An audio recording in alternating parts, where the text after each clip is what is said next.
교회의 역사에서 우리가 오늘 나누고자 하는 야고보서는 환영받지 못했던 책이었습니다. 그 이유가 이제 두 가지가 있는데요. 첫 번째는 1장 1절에 기록되어 있는 야고보가 누구냐? 이거 문제 때문에 야고보서가 성경에 못 들어올 뻔했습니다. 그리고 두 번째는 왜 야고보는 바울과 다른 복음을 말하고 있느냐라는 것 때문에 이 야고보서가 성경에 들어오지 못할 뻔했습니다. 물론 지금 우리의 시대는 이 두 가지 문제가 모두 해결됐고 야고보서는 여러분들과 저의 성경에 들어와 있습니다. 그렇게 됐지만 이 여기서 기록된 우리가 지금 1절을 읽었는데요. 1절에 기록된 야고보가 누구냐? 예수님의 동생이었던 그 사도 야고보라고 이제 교회가 약속을 했습니다. 여러 가지 역사적인 증거로 봤을 때 여기 야고보서 1장 1절에 적힌 이 야고보서의 저자 야고보는 예수님의 친동생 야고보다라고 이제 역사가 이제 말하고 있습니다. 그다음에 바울이 전도 여행을 다닐 당시에 이 야고보는 초대교회의 장로였습니다. 지금으로 따지면 우리 기독교 개신교에서는 이런 권위를 찾아볼 수는 없고요. 사실은 이제 구교, 천주교로 가야 되는데 교황보다 높습니다. 이 야고보의 권위가요. 그러니까 지금 이 야고보가 교황보다 높은 정말로 예루살렘 교회에 한 명밖에 없는 교회의 장로, 지도자로 지금 서 있는 거예요. 그러면서 그 교회의 지도자인 야고보가 오늘 1절에 기록되어 있는 대로 12지파, 즉 이스라엘 전체에게 이 편지를 보내고 있는 겁니다. 바울은 그의 13권의 서신을 통해서 이신칭이 믿음으로 말미암아 의롭다함을 얻는다. 즉 믿음을 강조하고 있습니다. 그런데 이제부터 우리가 나눌 야고보서는 행함이 없는 믿음은 죽은 것이다 라고 말하면서 바울과는 조금 다른 주장을 펼쳐가고 있습니다. 이것 때문에 종교개혁 당시에 마틴 루터에게도 지푸라기 복음이다 라면서 외면을 받았던 책이 바로 이 야고보서이기도 합니다. 그리스도를 주로 영접하고 믿음 생활을 시작하여 성숙의 단계에 접어든 사람에게 구원받은 사람으로서 구원받은 사람의 삶이 어떠해야 하는지를 설명하고 있다고 이제 교회가 야고보서를 받아들이기 시작했고 그렇게 성도들에게 이제 설명하고 설교하기 시작했습니다. 그래서 최근에는 야고보서부터 유다서까지 이 요한서신에 이르는 공동서신이 한 가지의 주제, 구원받은 성도의 삶에 대해서 강조하고 있다는 것이 이제 많이 연구가 되고 있고 그렇게 설교가 되고 있는 중입니다. 20세기 후반 폭발적으로 성장한 한국교회가 몸집은 거대해졌지만 삶이 변화되지 못한 문제들로 인해서 여러 가지 분쟁, 여러 가지 다툼, 여러 가지 문제들이 교회에서 일어나고 있습니다. 그리고 그렇게 되기 시작했습니다. 그래서 이런 문제를 우리의 지금 눈앞에 보고 현실에 두고 구원받은 성도들의 삶을 강조하고 있는 야고보서는 우리에게 꼭 필요한 그리고 꼭 읽어야 할 그리고 꼭 우리가 마음 깊이 새겨야 할 책입니다. 개인적으로 저도 야고보서를 설교하면서 삶에 많은 도전이 있기를 원합니다. 그럴 때마다 설교를 준비할 때마다 또 설교를 할 때마다 깨닫게 하시고 말씀으로 저를 고치실 주님을 사모하며 오늘부터 야고보서 강해를 시작해 보겠습니다. 야고보서의 말씀을 함께 나누는 동안 저뿐만 아니라 우리 성도님들의 삶에도 많은 도전과 그 도전을 향한 하나님의 만지심이 있기를 소망하며 기도합니다. 오늘은 1절 한 절만 나눌 텐데요. 예루살렘 교회의 장로인 야고보는 자기가 예수님의 친동생인 것도 밝히지 않습니다. 그래서 1절에 뭐라고 하냐면 하나님과 주 예수 그리스도의 종 야고보. 이게 야고보가 밝히는 자기 신분에 대한 모든 것이에요. 나는 예수님의 동생이고 예루살렘 교회의 장로이고 유일한 감독이고 지금 예루살렘 교회를 지도하고 있는 야고보다라고 설명하지 않고 나는 하나님과 예수 그리스도의 종 야고보다라고 설명을 하고 있습니다. 하나님과 주 예수 그리스도의 종이라고 하는 이 종이라는 말은 우리의 위치를 가장 잘 표현하며 우리의 본질을 가장 명쾌하게 밝히는 말입니다. 나는 종입니다. 우리는 모두 종입니다. 종은 생각이 없습니다. 종은 내가 없습니다. 종은 주인만 있습니다. 명령만 있습니다. 종에게 주인의 명령 그 이외의 어떤 것도 그 무엇도 중요하지 않습니다. 종이 생각을 가졌다면 그것은 본질을 벗어나 타락한 것입니다. 이것은 진심으로 이 앞에 있는 저에게 하는 설교입니다. 종은 생각을 가지거나 마음을 가지거나 하나님과 다른 태도를 가지기 시작할 때 그 종은 타락하고 변색하고 이제 더 이상 쓸 이유가 없는 존재가 되는 것입니다. 그렇다고 저건 박 목사에게 하는 설교니까 난 해당 없어 라고 들으시면 안 됩니다. 이것은 우리 모두의 평생 숙제입니다. 나는 종입니다. 역사가 흐르면서 사람은 자기 자신에 대해 많은 생각을 하게 됐습니다. 중세교회가 세상은 악한 것이고 교회는 거룩한 것이다 라고 이제 이분법으로 딱 자르면서 일반 성도들은 성경을 읽지 못했습니다. 이게 다 라틴어로 되어 있었기 때문에 오직 성직자들만 읽을 수 있는 책이었어요. 그래서 성경에 있는 내용을 성도들에게 알려주기 위해 벽에 이제 그림을 그리기 시작했습니다. 그게 이제 뭐 미켈란젤로의 천지창조 뭐 그런 작품들이에요. 성도들이 우리가 성경을 읽을 수 없었어요. 그 교회에서 딱 한 명 신부님만 성경을 읽을 수 있었습니다. 근데 이제 성도들에게 성경을 알려줘야 되니까 성경에 있는 이야기들을 이제 여기다 그림으로 그리기 시작한 것이에요. 그러면서 무슨 일이 생겨났냐면 이 설교하는 이 성직자가 이 성경에 있는 내용을 어차피 여기는 모르기 때문에 내 마음대로 설교하기 시작한 겁니다.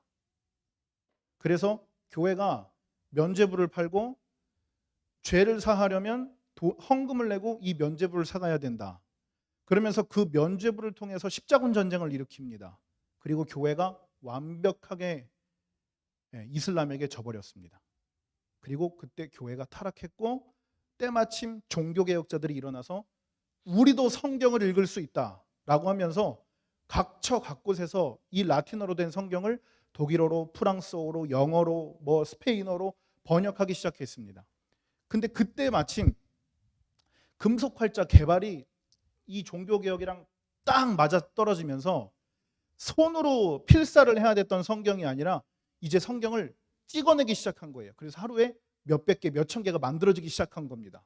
그래서 성도들에게로 성경책이 돌아갔어요. 그러면서 하나님의 말씀이 이런 것이구나 라면서 르네상스가 일어나게 됩니다. 르네상스가 일어나면서 무슨 일이 생겼냐면 사람들이 이 지식을 막 스펀지처럼 막 빨아들이기 시작하는 거예요. 이 성경에 적혀 있는 것뿐만 아니라 세상의 모든 가치를 학문적으로 해석해가지고 이 지식으로 막 빨아들이기 시작한 겁니다. 그러고 나서 그 지식을 가지고 성경을 보니까 성경이 뭔가 조금 이상해지기 시작하는 거예요.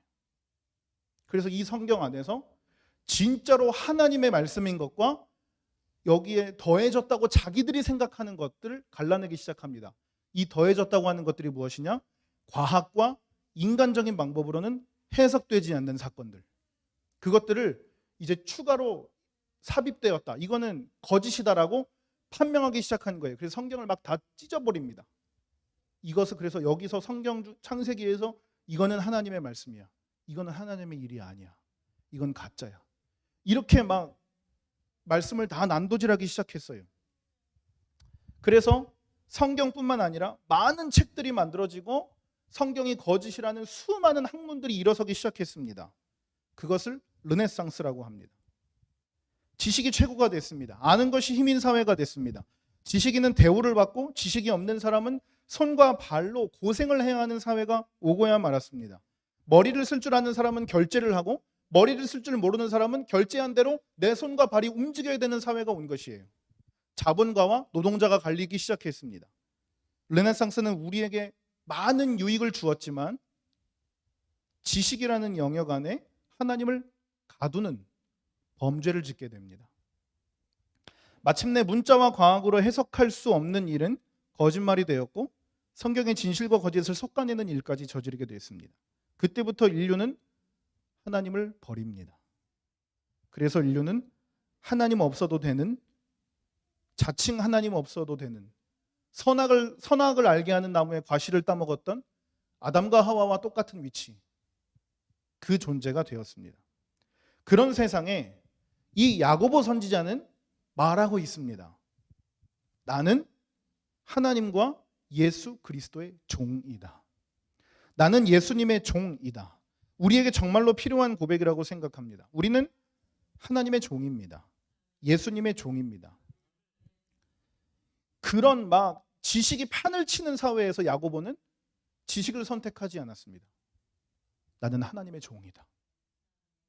나는 예수 그리스도의 종이다. 그 본질을 굳게 붙잡았던 사람이 초대교회의 장로였던 야고보였습니다. 지금도 마찬가지입니다. 우리가 왜 학교에서 아이들 똑같이 교복 입혀놓고 배울까요? 그 르네상스의 연장선에 있기 때문입니다. 저와 여러분의 삶에 이 야고보가 고백한 나는 하나님의 종입니다. 나는 예수 그리스도의 종입니다 라는 고백이 우리 마음 가운데 깊이 서기를 바랍니다. 특별히 그 지식의 사회에서 살아가고 있는 중고등부 주일학교 아이들, 이 다음 세대 여러분들이 그 지식의 폭풍 파도 가운데 살고 있는 여러분들이 나는 예수 그리스도의 종이라고 선포하며 나아가기를 원합니다. 또한 야고보는 가장 권위에 있는 자리에 앉아 있었지만 그 권위를 스스로 드러내지 않습니다. 모두를 가르치고 지도할 수 있는 자리에만 그 가르침을 최소화합니다. 왜 그랬을까요? 야고보가 드러내야 할 존재는 초대교회 장로인 나, 12사도 중에 으뜸이 되어서 이 예루살렘 교회의 지도자가 된 나, 예수님의 유일한 동생이었던 나, 예수님과 함께 어린 시절을 보냈던 우리 형 예수가 어떻게 살았는지 측근에서 봐왔던 나, 야고보가 드러내야 될 존재는 자기 자신이 아니었기 때문입니다. 야고보가 드러내야 될 존재는 오직 예수 그리스도 한 분이었습니다. 목사가 되고 나니까 내가 드러날 때가 너무나도 많습니다. 심지어 드러내고 싶어질 때도 많아졌습니다. 이게 죄악의 시작입니다. 사실은 어디를 가든 사람들은 저를 목사라고 부릅니다. 심지어 이제 저희가 지난주에 다 같이 이제 수목원을 갔는데요. 거기서도 저를 목사님이라고 불렀습니다. 볼링장에 가도 목사님이라고 부릅니다. 충성교회 부임해가지고 2017년이었던 것 같아요. 제가 그렇게 기억하는데 이제 중고등부 아이들하고 첫 수련회를 서울로 갔습니다. 이 시골에서 성장하고 자랐던 아이들에게 조금 세상을 보여주고 싶어가지고 찜질방에서 자고 막 이렇게 하려고 서울로 이제 대중교통을 이용해서 갔습니다. 한 열 몇 명의 아이들을 데리고 갔는데 저는 몰랐습니다. 지하철표를 끊을 줄 몰라가지고 그 수천 명이 지나가는 그 고속터미널 개찰구 앞에서 카드를 붙잡고 중고등부 아이들이 다 전도사님이라고 부를 줄 저는 몰랐습니다. 전도사님이라고 부르지 말라고 할 수도 없고 부르라고 할 수도 없고 그 심정이 참 어려웠습니다. 근데 내가 드러날 때 그 모든 책임은 나에게 있습니다. 내가 나타날 때 나의 모든 행동의 책임은 내가 집니다. 그래서 우리는 하나님의 종으로, 예수님의 종으로 낮고 겸손하게 살아야 합니다. 내가 목사, 이를 드러내는 게 아니고 내 주인이신 예수를 드러내는 삶이어야 합니다. 내 주인이신 하나님을 드러내는 삶이어야 합니다. 야고보는 자신의 어떠함보다, 자신의 위치보다, 내가 누구인가보다, 내가 정확하게 하는 일이 어떤 사람이고 어떤 권위를 가지고 있고 어떤 지위를 가지고 있고 나의 말이 얼마나 영향력이 있는지를 드러내려고 했던 것이 아니고 나의 주인이 누구이신지를 드러내기 위해 최선을 다했습니다. 저와 여러분이 그런 어른이 되시기를 축복합니다. 우리 교회가 임직을 앞두고 있습니다. 장로님이 되시는 분들은 내가 장로임을 웬만하면 드러내지 않으시기를 추천드립니다. 우리는 주인이 예수님인 것만 드러내면 되는 사람입니다. 권사님이 되시는 분들은 내가 권사님인 것을 웬만하면 드러내지 않으시길 추천드립니다. 내 주인이 하나님이심을 드러내면 됩니다. 안수 집사님이 되시는 분은 내가 안수 집사님을 웬만하면 드러내지 않으시길 추천드립니다. 내 주인이 예수님인 것만 드러내면 됩니다. 우리는 주인이 예수님이시며 하나님이신 것만 드러내면 되는 사람입니다. 그러면 그 모든 책임은 예수님이 지시는 겁니다. 하나님 겁니다. 저와 여러분은 그렇게 자신의 위치를 알고 사시기를 축복합니다. 우리는 예수님의 종입니다. 하나님의 종입니다. 그리고 야고보는 12지파에게 문안을 합니다. 문자로 보면 이 감동이 덜합니다. 이제 상상을 좀 해보겠습니다. 지금 이스라엘 12지파, 그러니까 그 야곱의 12자손, 그 12지파의 교회의 최고 권위자가 서신을 띄우는 겁니다. 그런데 그 권위자가 자신을 종이라고 일컫습니다. 가장 겸손한 자에게 가장 높은 것을 허락하시는 하나님의 놀라운 섭리입니다. 화요일에 이제 집에서 TV를 보다가 유재석 씨가 나오는 프로그램을 보게 됐습니다. 이제 그 사람을 보면서 제가 이제 혼잣말로 감탄을 했습니다. 야, 유재석 씨는 혼자 하고 싶은 거 다 하고 사는구나. 너무 멋지다. 근데 이제 그때 앞바다리를 딱 하시고 맨 얼굴로 앉으신 분이 그 입술을 통해 하나님의 말씀이 선포되었습니다. 그 순간 뭐라고 이분이 말씀하셨냐면 겸손하니까 높아지는 거야. 평생 잊혀지지 않을 명언입니다. 바울은 빌립보서 2장을 통해서 너희 안에 그리스도의 마음을 품으라고 말하고 있습니다. 그리스도의 마음이 무엇이냐? 이제 그 이하 쫙 써져 있는데요. 하나님과 본체이시지만 하나님과 동등됨을 취할 것으로 여기지 않으시고 자기를 비워 종의 형체를 가지사 죽기까지 복종하신 예수 그리스도를 하나님이 가장 높은 이름으로 높이셨다는 것입니다. 겸손입니다. 가장 낮아지셨더니 가장 높이셨더라. 그러므로 너희도 스스로 낮추라, 낮아져라. 바울과 야고보가 함께 같은 것을 말하고 있습니다. 오직 스스로 낮아지는 겸손입니다. 사랑하시는 여러분, 스스로 낮아지는 겸손한 교회가 되기를 축복합니다. 스스로 낮아지는 겸손한 성도가 되시기를 축복합니다. 저도 스스로 낮아지는 겸손한 목사가 되기를 축복합니다. 저와 여러분이 스스로 낮아져서 우리의 주인 되신 하나님만 나타내실 수 있기를 축복합니다. 스스로 낮아져서 우리 주인 되신 예수님만 나타내실 수 있기를 축복합니다. 그런 사람을 하나님은 높이실 겁니다. 그런 사람을 하나님은 사용하실 것입니다. 특별히 사랑하는 다음 세대 여러분, 여러분이 스스로 낮추어 겸비하실 수 있기를 원합니다. 하나님이 여러분을 마음껏 사용하실 수 있도록 지금부터 겸손으로 준비하실 수 있기를 예수님의 이름으로 축복합니다. 겸손한 사람은 하나님이 높은 자리에도 올려놔도 되고 낮은 자리에도 올려놔야 수 있지만, 교만한 사람은 하나님이 어디에도 앉을 수 없습니다. 저와 여러분이 그렇게 겸손하실 수 있기를 축복합니다. 내일 나의 겸손함을 나타낼 수 있는 최상의 조건이 우리의 눈앞에 펼쳐질 것입니다.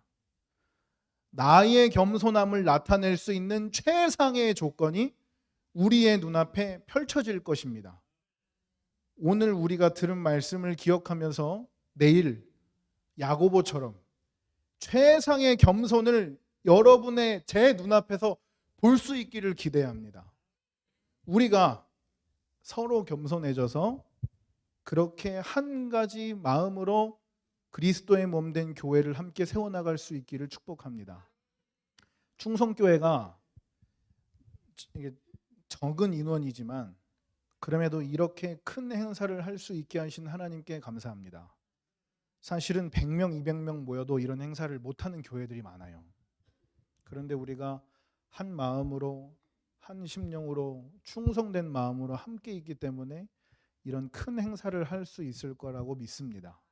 그런데 이제 이 행사를 할 때 같이 승질 내면서 자기의 자아를 다 드러내면서 한번 해보자고 막 드러내면서 하면 집에 가서 시험만 들잖아요.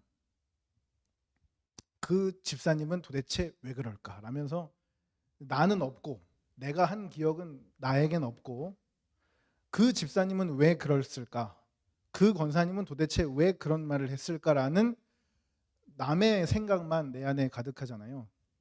그렇게 하시지 마시고 우리가 오늘 야고보서 들은 말씀을 기억하면서 정말로 내 주인이신 예수님만 드러내야지, 우리 주인이신 하나님만 나타내야지, 충성교회 행사를 통해서 충성교회는 이렇다더라, 그 교회 권사님은 이렇다더라, 그 교회 집사님은 성격이 좀 건들면 안 되겠더라, 이런 거 드러내지 말고 충성교회의 주인 되시는 하나님이 충성교회를 정말로 훌륭하고 멋지게 사용하고 계시더라, 충성교회의 주인 되신 예수님이 충성교회를 작은 교회지만 정말로 큰 교회로 쓰시고 계시더라, 그런 간증과 은혜가 넘치는 시간이 되기를 예수님의 이름으로 축복합니다.